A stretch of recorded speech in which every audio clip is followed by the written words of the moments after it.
was approached with the opportunity of filling in for the Hansons, I think while I was still in Spain the second time. And I just kind of, it's like, we'll see what happens. I wasn't really expecting to really go, but just as it got closer, it was something that became more realistic. And I still wasn't exactly certain, so I kept praying about it, and just one thing after another, God was making it apparent that I was supposed to be in Spain.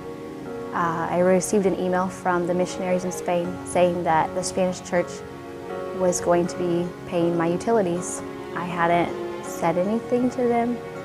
It was just, they wanted to do that. And so when you take care of utilities, I'm not paying rent because I was living in the Hansons household. And it just was very apparent that God was saying, okay, you're supposed to do this. In the English classes, I had a wide variety of students, some from age group and just where they're at in life. I had, children. The youngest was 4, and a lot of them I had already met through the English camp in the summer or through the Spanish church, and then all the way up to 60s, and there were secular non-believers, and then there were obviously the ones that went to the Spanish church.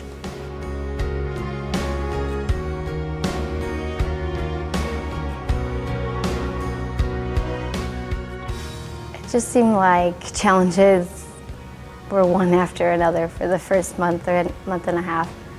I got sick on the airplane. My luggage was lost.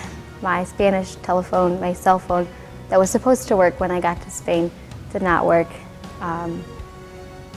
About a week and a half after being there, my car broke down. And God just used those circumstances to help me trust Him, but also to start conversations with other people. The British woman that owned the house that I was staying in is a non-believer. She lives a very secular lifestyle. And I'm telling her these things, and she's saying, Sarah, I don't think Americans are supposed to be in Spain. And I said, no, I think the devil doesn't want me in Spain.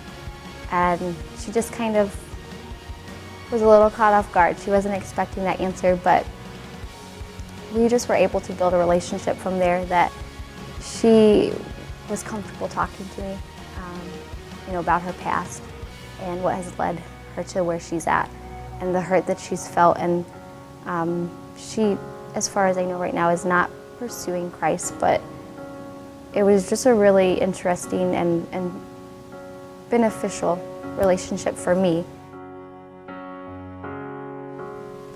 And one of the ways that I was able to share Christ was during the Easter season. The class before Easter, we had an Easter-themed class, and I was able to find an animated clip in English, although it was an Australian accent, which some of my students were not very happy about that. But it was an animated but simple story of the Easter season before the crucifixion and the rising after.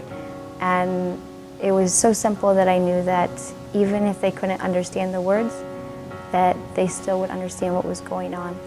And it was interesting to see how they processed it and the conversations that started after that. One of the classes, it was really neat because it was my youngest class, and one of the preteens from the church that was in one of my preteen classes was there helping me, and she said, Sarah, do you want me to translate for you? And it was so awesome to see this 12-year-old who was explaining to them, what happened and God's love for us. And there were a few times where she didn't know what to say or how to say it, and she was just able to step back, take a minute, and then regroup. And it was such an amazing experience for me to see that the passion that she had, that she was telling them about. I think the overall experience, I learned that when you give something over to God, and you fully trust and give it over to Him, that He'll lead you where He wants you, as long as you're willing. He has used so many of the circumstances and experiences and just made them so clear that I look back now and I'm like, okay, God, you had a reason for all of this.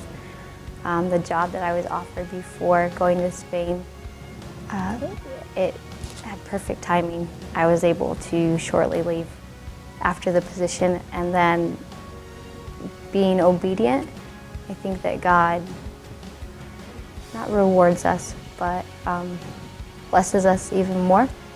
And through that position that I did before going to Spain, it has led to a permanent position. And I look at it as if God has kind of mapped it out, and He used all of it to glorify Him, but then also to bless me as well.